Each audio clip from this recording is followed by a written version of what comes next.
Viorel, ia plicul de rog aici. Ștampilat. Ia plicul, te rog. Iartă-mă că te întreb, dar trebuie să te întreb. Tu și să citești, nu? Da. Bă băiatule, habar n-ai! Hai, prima întrebare. Dar tare citești, da? Da. Asta. Da, de aici. Te-a violat. Citește, bă, nebunule, că habar n-ai de capul tău! Te-a violat Marian duminică seara pe 5 ianuarie 2020? Nu știu. Nu știu. Cum îi chemați, mă, pe proștii ăștia? Nu înțeleg. Bă, ăsta, bă, ce că e prost? Bă, n-are nici față, măcar. Măcar chemați unul care e mai frumos, bă, nu știe, e prost. Bă, da, e frumos. Bă, se îmbracă frumos. Îmbrăcat urât-e. Urât-e. Prost-e. Că nu-s chiar prost. Bă, băiatule, ești un dobitoc și un prost. Doresc să le fac o adresare. Cei care ne-au jignit pe mine, Stegaru Viorel.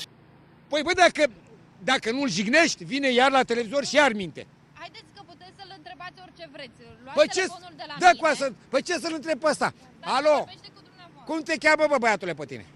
Pe mine, Stegaru Viorel. Cum poți să vorbești asemenea prostii? Cine naibii te cheamă pe tine la televizor, mă? Doamna Mirela. Vreau să vă spun așa, este un domn lângă dumneavoastră acolo, nu știu cum îl cheamă, Viorel, nu, eu nu știu de unde îi găsiți. Mă, cum să spui asemenea prostii și asemenea tâmpenii să audă lumea?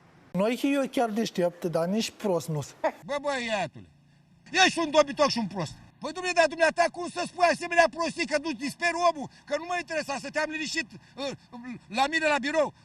Să zicem că da, să sperăm că nu știu. Dacă nu știi, spune nu știu.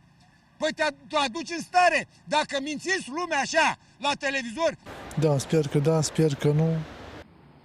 Păi, bă, băiatule, nu mai te duce la televizor. Că după ce că ești și prost, mai ești și urât și chelios. Că nu-s chiar prost, dar nici prost nu.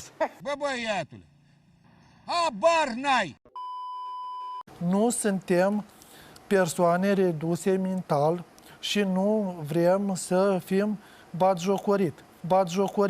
Citește, bă, nebunule, că habar n-ai de capul tău. Să zicem că da. Eu când văd proști, mai ales când sunt, vezi, Doamne, și la televizor, mă. Ești cam recalcitrant, așa, nu e Nu-s ok. cam recalcitat, Bă, băiatule, ești un dobitoc și un prost. Hai, bă, lăsați-mă în pace, că văd prea mulți proști. Eu am alergie la proști. Nebunesc. Uite, acum mă mănâncă pielea de la proști. Bă, acum mă mănâncă pielea. Hai, pa, la revedere.